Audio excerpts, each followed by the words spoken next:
اعوذ باللہ من الشیطان الرجیم بسم اللہ الرحمن الرحیم۔ عربی گرامر مختصر کورس قرآن مجید کا فہم حاصل کرنے کے لیے مختصر قاعدے آپ کے سامنے پیش خدمت ہیں، اور یہ جو پروگرام آپ کو پیش کیا جا رہا ہے یہ تعلیم الحق ایک یوٹیوب چینل ہے جس کے ذریعے آپ تک یہ رسائی پہنچ رہی ہے۔ تو دیکھیے، آج کا لیسن ہمارا تھا اسم بلحاظ جنس۔ اس کو ہم نے ایک حصہ اس کا پڑھ لیا تھا، اور وہ تھا مونث قیاسی کے حوالے سے کہ مونث قیاسی کیا ہوتی ہے، کہ کسی بھی مونث کو ہم پہچاننے کے لیے اس کی کچھ نشانیاں ہمارے پاس موجود ہوتی ہیں۔ گولتا ہوتی ہے، الف ممدودہ ہوتی ہے، اور الف مکسورہ ہوتی ہے۔ یہ تین نشانیوں سے ہم آسانی سے پہچان سکتے ہیں کہ یہ لفظ مونث ہے، اور اس پر ہم کسی بھی لفظ کو صفاتی لفظ کے آخر میں اگر گولتا لگائیں تو وہ مونث بن جاتی ہے۔ یہاں آ کر ہم نے آپ کو 9 آوازیں سکھائی ہیں۔ کافرون سے لے لیں یا ظالمون سے لے لیں، عابدون سے لے لیں، تو یہ آپ کے 9 آوازیں بن جاتی ہیں۔ عابدون سے عابدتن، عابدتن، عابدتن، عابدتانی، عابدتینی، عابدتینی، عابداتن، عابداتن، عابداتن۔ اس طرح سے ہم 18 آوازیں بول کر طالب علم کو اس کی آوازیں سکھا دیتے ہیں۔ ان، ان، آنی، اینی، اینی، اونا، اینا، اینا، تن، تن، تن، تانی، تینی، تینی، آتن، آتن، آتن۔ یہ 18 آوازیں چل رہی ہیں۔ یہاں 2 آوازیں مفعولی حالت اور اضافی حالت دونوں سیم آ رہی ہوتی ہیں تثنیہ اور جمع میں، اور ان آوازوں کو ہم جب اسم کا استعمال پڑھیں گے تو پھر ہم جدا کر کے آپ کو بتائیں گے کہ کیسے یہ جدا ہوتی ہیں۔ یہاں ایک بہت خوبصورت بات آپ کے سامنے رکھنے والی ہے، وہ یہ ہے کہ قیاس جب ہم اندازے کو کہہ رہے تھے تو گولتا یہ ہمارے پاس نشانیاں موجود ہیں۔ یہ کیوں قیاس کہا؟ یہ اس لیے بھی کہا کہ قرآن مجید میں خلیفتن کا لفظ جو لے کے آیا قرآن مجید، خلیفتن،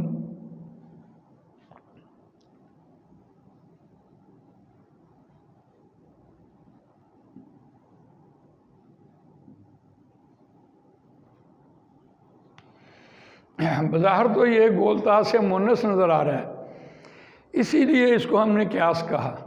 دیکھیے، خلیفہ کو ہم سمجھتے ہیں کہ 2 الفاظ ہم آپ کو یاد کروائیں گے۔ ایک ہوتا ہے ماتحت، اور ایک ہوتا ہے سربراہ۔ آدم علیہ السلام ماتحت ہونے کے حوالے سے اللہ کے حکم کے پابند ہیں، اس لیے وہ عورت جو ہوتی ہے وہ مرد کے ماتحت ہوتی ہے، اس اعتبار سے گولتا لایا گیا ہے۔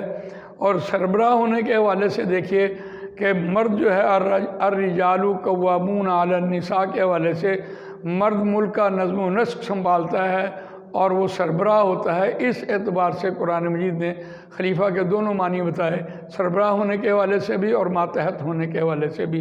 اسی کو ہم قیاس کہتے ہیں۔ بہت خوبصورت بات ہمارے سامنے آئی ہے۔ اور اب دیکھیے، ہم مونث سمائی آپ کو بتاتے ہیں۔ مونث سمائی ایسی مونث جس کے آخر میں ہمارے پاس کوئی نشانی، قیاسی نشانی موجود نہ ہو، اور ایسے الفاظ کو ہم کیسے پہچانیں۔ اور وہ دیکھیے، ہمارے پاس نارن ہے، ریحن ہے ہوا، فلکن ہے کشتی۔ ایسے الفاظوں کو ہم کیسے پہچانیں؟ دنیا، الدنیا، یہ مذکر ہیں یا مونث ہیں؟ تو ایسے الفاظ کو پہچاننے کے لیے یا تو کوئی شخص سعودی عرب جائے اور وہاں سے جا کر پوری عربی کے بارے میں پوچھ کے آئے کہ یہ کون سی جو چیز ہے وہ مذکر ہے یا مونث ہے، تو اسی لیے ہم اس کو کہتے ہیں کہ سنی سنائی۔ اس کی ایک مثال آپ کو دی تھی کہ اخبار پڑھا، اخبار پڑھی۔ اردو میں آپ دیکھیں گے تو اخبار پڑھا ہوگا، مذکر ہے، اور لیکن عربی میں پنجابی میں آپ دیکھیں گے اخبار پڑھی مونس نظر آ رہی ہوتی ہے۔ لیکن یہ زبان کے تاثر کی وجہ سے، زبان کی وجہ سے ہم مذکر اور مونس اردو میں بھی بول رہے ہوتے ہیں۔ بہرحال بہت سے الفاظ، دہی کھٹا ہے، دہی کھٹی ہے، تو ہم کیسے اس کو مذکر مونس پہچان سکتے ہیں؟ لیکن قرآن مجید نے اس بات کو ہمارے لیے بہت آسان کیا، اور وہ آسانی یہ تھی کہ یہاں جب ہم نے اس میں معرفہ کی اقسام آپ کے سامنے رکھی ہیں، اور اس میں معرف دیکھیے 7 اقسام تھی۔ معرف باللام، اس میں اشارہ، اس میں ضمیر، اس میں منادا، اس میں علم اور مضاف۔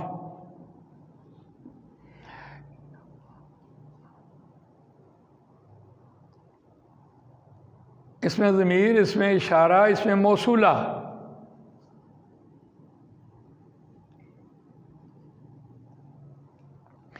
ہم اس میں معرفہ کی اقسام سے آسانی سے پہچان سکتے ہیں قرآن کی روح سے کہ کون سا اسم مذکر ہے یا کون سا اسم مؤنث ہے۔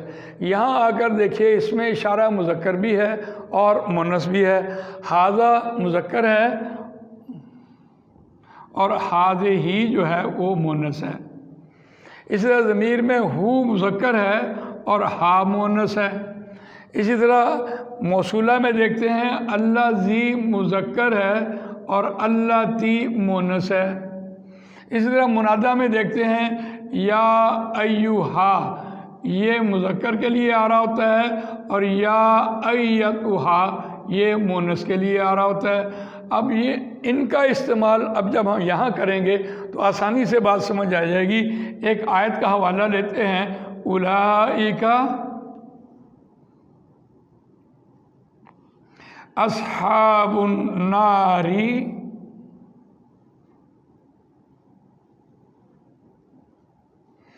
ہم فیہا خالدون۔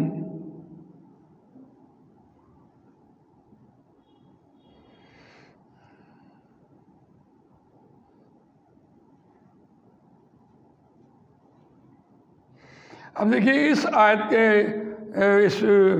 آیت میں آگ ایسا ایک اسم ہے جس کے آخر میں کوئی گولتا نشانی موجود نہیں ہے، کوئی کیسی نشانی موجود نہیں ہے، تو اس کو ہا مؤنث کی ضمیر بتا رہی ہے کہ آگ مؤنث ہے۔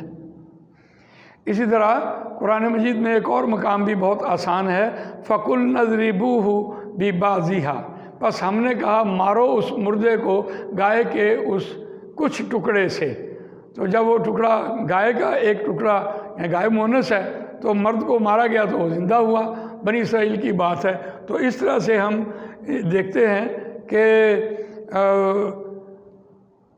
ضمائر سے اور یا ایھا الذین آمنوا، اے وہ لوگوں جو ایمان لائے ہو، تو جو نفسن ہے وہ بھی تو مؤنث ہے، کیسے ہمیں پتہ چلے گا؟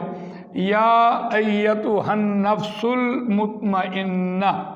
اب یہ وہاں ہم نے دیکھا کہ یا ایھا الذین آمنوا یہ مذکر کے لیے، اور یا ایتھا النفس المطمئنہ یہ مؤنث کے لیے لایا گیا، لہذا مؤنث جو ہے، نفس جو ہے یہاں سے شو ہو گیا کہ یہ مؤنث ہے۔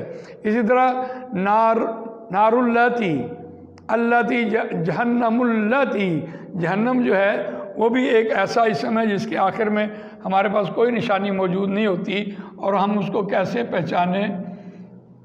تو وہ ہمیں اللتی یا الذی بتا رہی ہوتی ہے۔ تو یہ اس طرح سے ہا مؤنث کی ضمیر ہے، اور ھذہ ناقۃ اللہ، تو یہ مؤنث کی ضمیروں سے اور 4 اعتبارات سے، اس میں اشارہ، اس میں ضمیر اور اس میں موصولہ اور منادا، ان سے ہم مؤنث سمائی پہچان سکتے ہیں۔ جزاک اللہ، آج ہمارا یہ لیسن مکمل ہوا۔ اللہ تعالیٰ مجھے آپ کو قرآن مجید پڑھنے، سمجھنے، عمل کرنے کی توفیق عطا فرمائے۔